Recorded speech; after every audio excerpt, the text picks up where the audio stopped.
Really excited to have a guest with us today, Daria Rudnik, and she is a team architect and executive coach who helps overloaded leaders build high trust, self-sufficient teams so they get better results with less burnout. She's an award-winning author of Clicking and co-author of The AI Revolution and the creator of Adra.ai, an AI-powered coach for leaders. A former chief people officer and ex-Deloitte Pro, Daria brings over 15 years of global experience or leadership experience to every conversation. All right, so welcome, Daria, to the show. So lovely to have you here. Thank you, Ange. Thanks. It's excited to be here. I love listening to your show, and now I'm happy to be a guest here. Yay! Glad to have you on. So tell us a little bit first, before we get into the main leadership gems that you're going to share with us today, because I think everybody running a business knows at some point they're going to have to run a team. And I wish I knew when I started my business what you would be able to impart today. It would make things a lot easier. So just tell us first how you got started in business yourself. Well, I was lucky enough. I studied my career in Deloitte, and it was a great experience for me. And then I moved up the career ladder, and I was chief people officer for tech and telecom companies. And I was lucky to participate and lead some global projects, setting up offices in the countries, cultural transformations, mergers and acquisitions.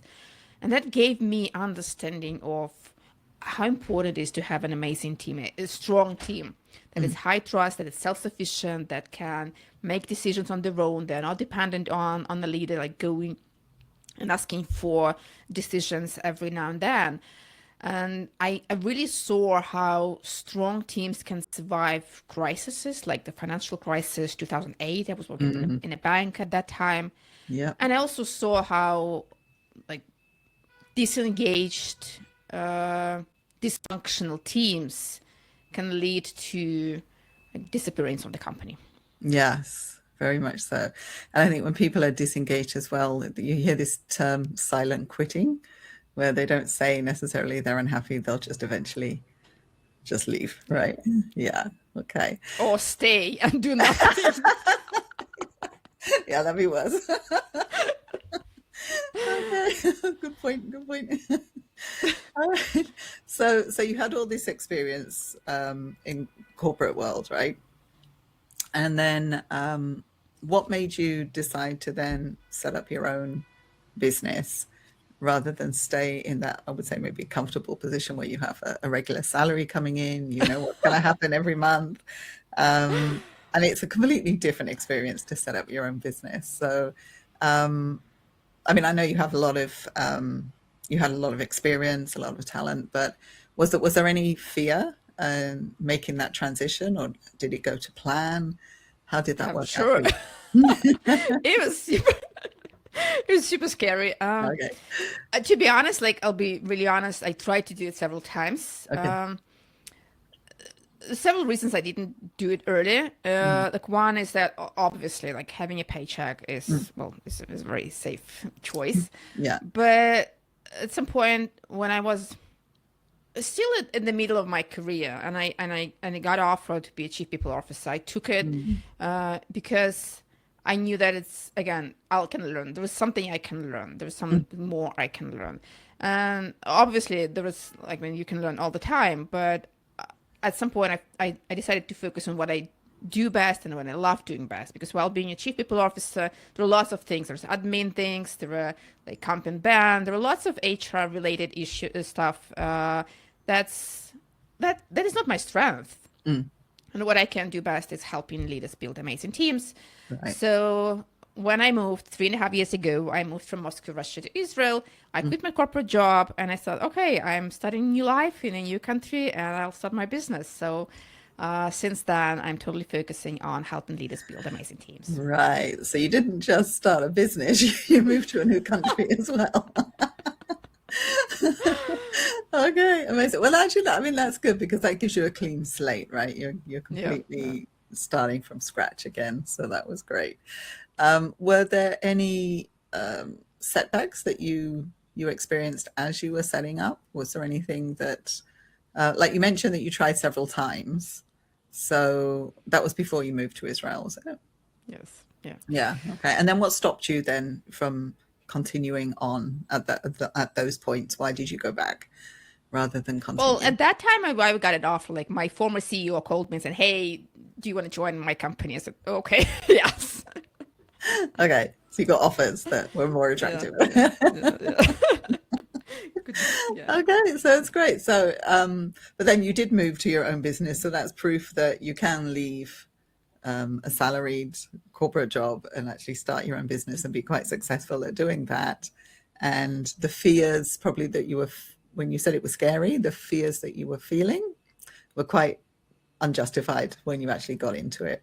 Is that the case? I mean, no, they're all real fears. Like, but the thing is, there was a fear and there was a reward, and the reward of running your own company is so much bigger than all Yeah. those fears and challenges and setbacks and anything that happening. So I feel rewarded by working with people I like, helping people and seeing results, not being stuck by politics and corporate wars, and like focusing on solely what I'm good at, and kind of not feeling that, okay, I'm not good at that, I don't want to do that things. So Right. it's very rewarding Okay. to run your own business. Yeah. I love the way you said that. So the reward outweighs the fears, and then you just get on Yes. and do it, and you see the rewards. Yeah, and when you know that you've created it as well, it's Yeah. very rewarding. Okay, all right. So let's get on now and let's talk about the leadership skills that you actually help people with. And you mentioned to me that you have, is it a 5-part formula that you said you have? Yes. Yes. So Yeah. if you Fine. can walk us through step by step, maybe on that, and we'll have a discussion around Yeah. that as we go through each one. I'm happy to.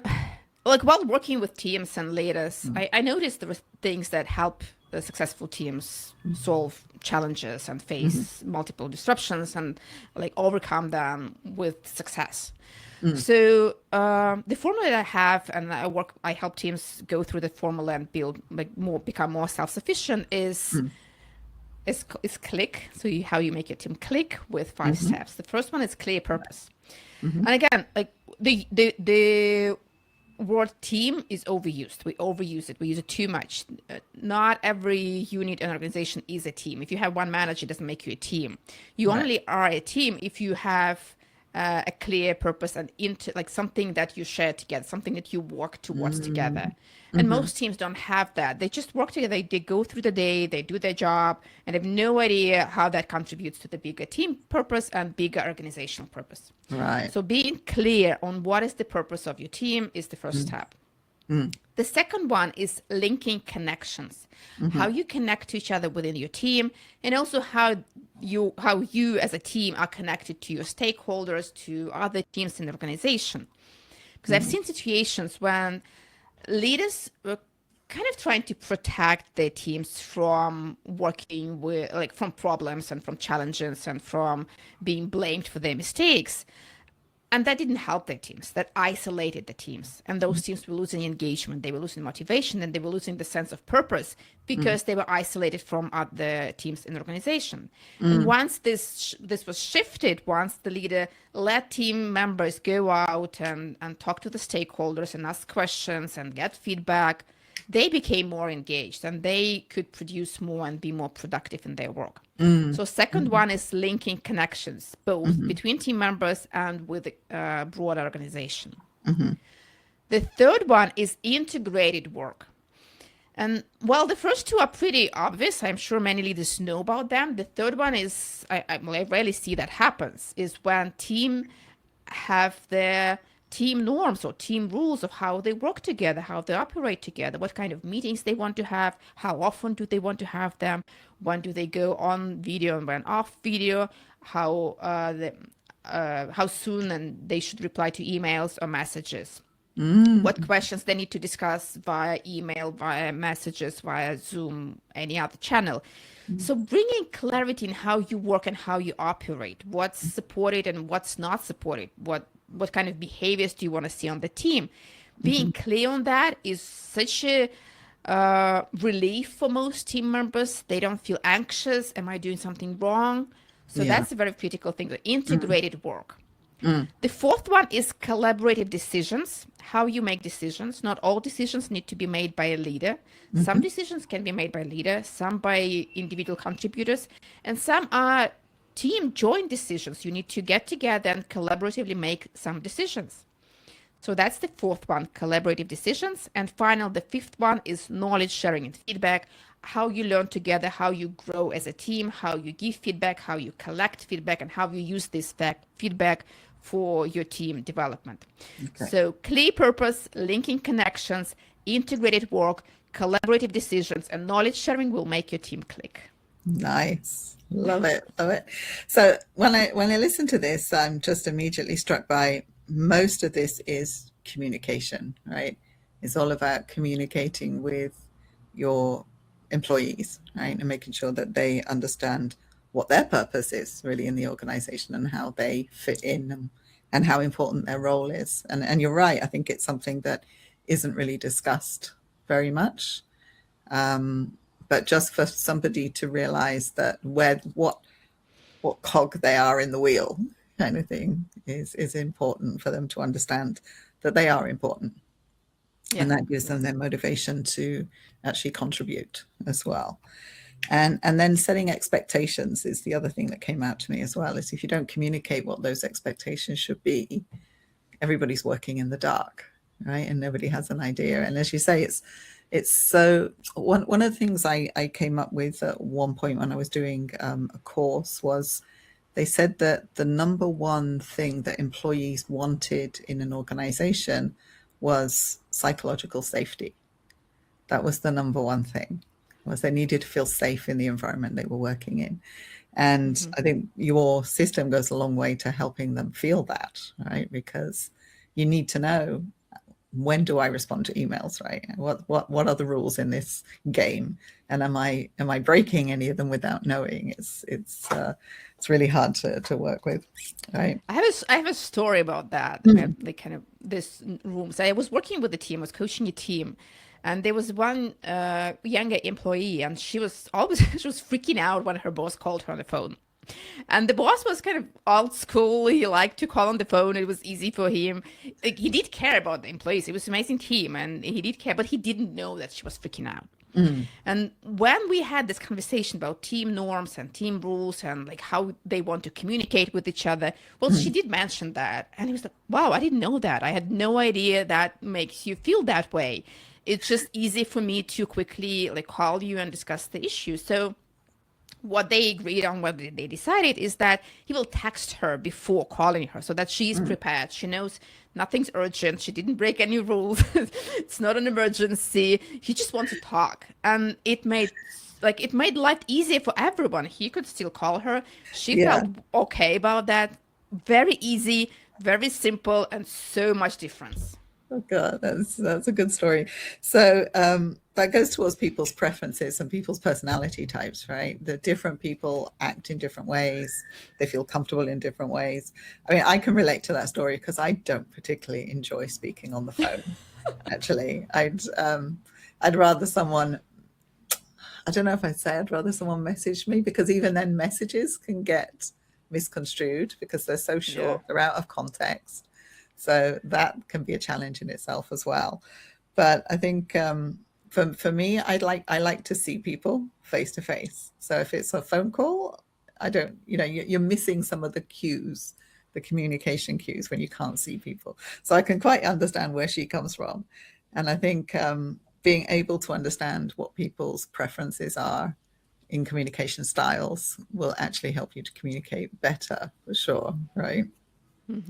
Are there any kind of examples that you can give of when you've gone into an organization and done your consulting and made the changes for them using this system? What kind of differences do you see in terms of before you arrived and after? Oh, well, I have a very interesting story, and this story again is about integrated work. That's why I think it's like people underestimate the Yeah. importance of having norms and rules. Right. So I was working with a company, it was a manufacturing company, and the CEO and the owner, he reached out to me and said, like, we have a lot of conflicts, like people are constantly arguing on the executive team. So when I joined and like started having this conversation and we had the first session, I found out that all of them are very engaged. They in company's mission. They wanted the company to succeed. Well, they just saw it differently. Some thought that we need to have like high quality. Some thought that we need to have better distribution channels.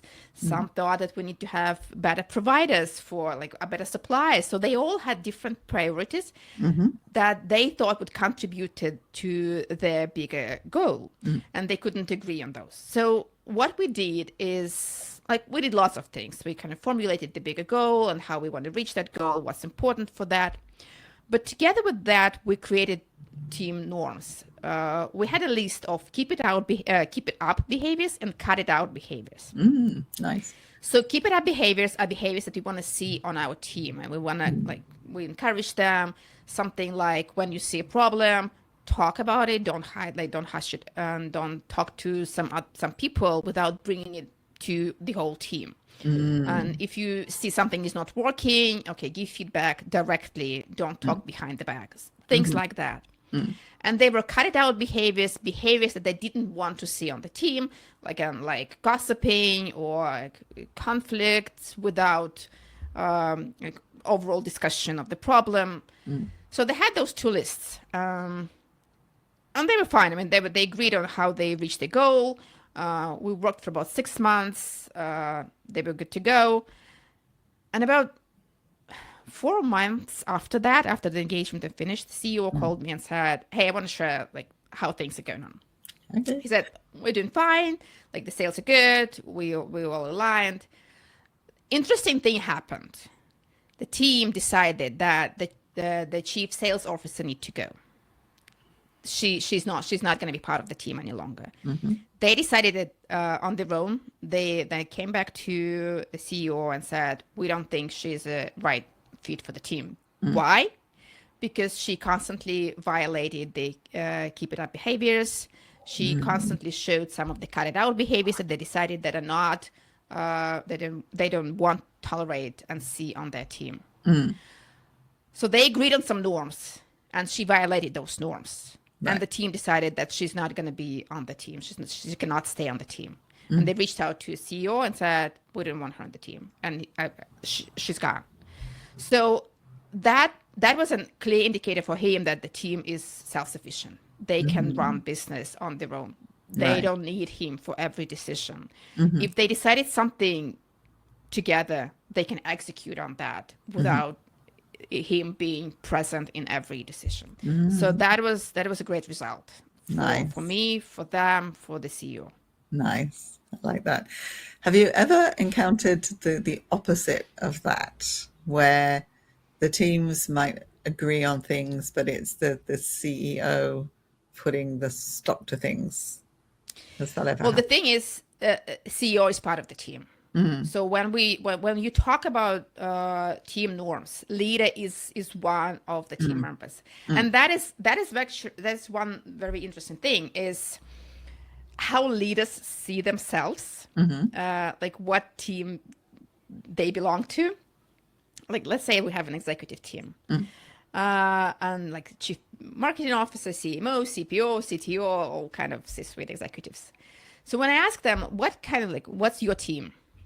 They say, my team is me and my team below. So it's marketing, it's finance, it's R&D. And no one says, my team is me and my peers and the CEO. So they kind of see themselves as a leader first, not as a team member, a peer first. But it is very important for executive team to be executive team first, and then leader of the marketing, leader of the finance, and everything else. Because, executive team sets up the direction. And if you have executive team first, it means you're breaking the silos, and you're breaking the silos between organizational departments, and you are collaboratively working on team strategy rather than joining together and fighting for resources. Yes. So that's very critical when you have the team, and CEO is part of that team. Yeah, that was a question I was going to ask about silos in an organization. So you need to break down and have the teams, as you say, connected and working together for a common goal, right? Even if they have their own individual KPIs and targets, they still need to be aware of what's going on in other places in the organization as well, right? Yeah. Nice. So what advice would you give to somebody who set up a company, and this will be a small company, and they've started to grow, they've started to bring on teams? What advice would you give them in building those teams and making sure that they're not hiring and firing all the time, they're picking the right people, and they have people that work together rather than working separately? How would you advise? I love that question, and I'm gonna tell something that like one of my clients told me when we worked together, and he said, like, I think that it's the job of the CEO and owner to the first job of the CEO is to build the right culture. It's not HR, it's not whoever else. It's the CEO or the owner who's in charge of the organization. They need to build the culture, because when you have that, you build processes around that, you build team around that, you bring the right people on board, you have the right process. If you don't focus on that, you'll still have some culture. The question is whether this culture will support your goals, and in most cases, it's not. And again, I've seen an organization who failed because they were saying that they value transparency and honesty, but they were not transparent and honest in their processes and operations. And one of their providers provided some like bad materials for them. One of their suppliers supplied them with some bad materials, and they failed. They faced a lawsuit, Wow. Okay. lots of problems, and they had to close because they had this disconnect between the things that they declared and things that really happened on the team. So that's setting the values of the organization, right, and the culture. Values, The yes, values. yeah. That I've had this experience when I was doing my copywriting services. I went to see a company one day, went into their corporate offices, and everywhere you walked in the building, there was the values up everywhere you could see, right? So I was, oh, this is impressive. This is really good. They're really showing that. And then as I got to work with them, I realized they weren't living up to those values at all. So it was just up for show, but it wasn't filtering down into the work that people were doing. So yeah, that's one thing. It's one thing to set them and communicate them. It's another thing to actually make them happen as well. And that does come from the top. Right. It is like no one can do it but for CEO and owner. Yeah. Oh my goodness. Yeah. So values, really important thing to set there. Any other advice you would give to someone setting up a business in terms of getting the teams to, I suppose, work together so that the communication is clear? What I've noticed, like watching startups grow into scale-ups and further, is that when you're a small company, a startup, you just start and you kind of have this vibe of, oh, we're doing it together. We don't need any processes. We don't need any structures. We want to be flexible and agile, and that's fine. That's good. But you always need to think big. That you're not going to be a startup all the time. Yeah. You're going to grow. You're going to invite new people. And when those people join, what would they see? How clear would that be for them? And what the role is? What are the processes? What are the values? What's the structure? What's the decision making? Like, what's the authority for decision making? All of those elements of click framework. Like, what's the purpose? How we communicate? What are our team norms? How we make decisions? How we learn together? If it's unclear for new people joining, well, at some point you'll have a disengaged people who are trying to figure it out. Yeah. And I think as well, a lot of employees make decisions to apply for jobs in roles because of the culture they see in the organization. They want to join that kind of culture. So I think that that's something also that helps with building a team, is you don't have to necessarily go out and hire. People will come to you, Yes. attracted People because they, recommend their yeah, friends to join word the of mouth, company, and yeah, word of mouth. yeah, Yes, yeah. yes, yeah. I think that's important as well. Okay, what would you, is there anything that we haven't talked about that you want to cover that you think would be important, an important point to make? Well, yes, there's one thing that I work a lot with leaders who are very well intentioned. I mean, they had Mm, great well intentions about their teams. They want to support their teams. They want to help their teams grow. mm.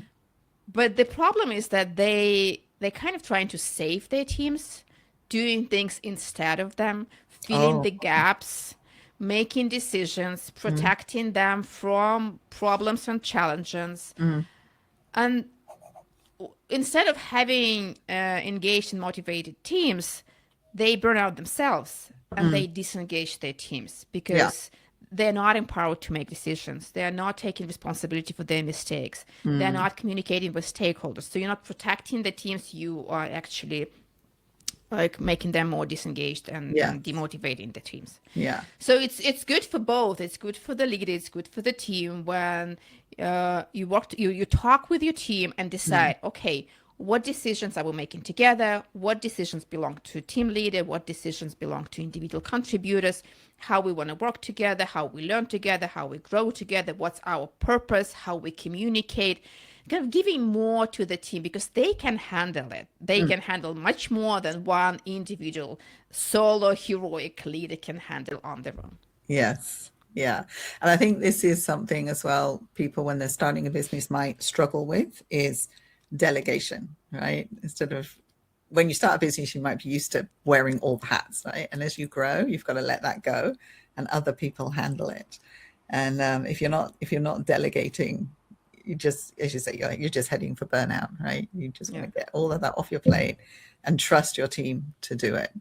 Trust, yes. Trust, yes, is an important thing. And if you've made the right hires, that should work, right? As long as the communication is clear as well, that should work.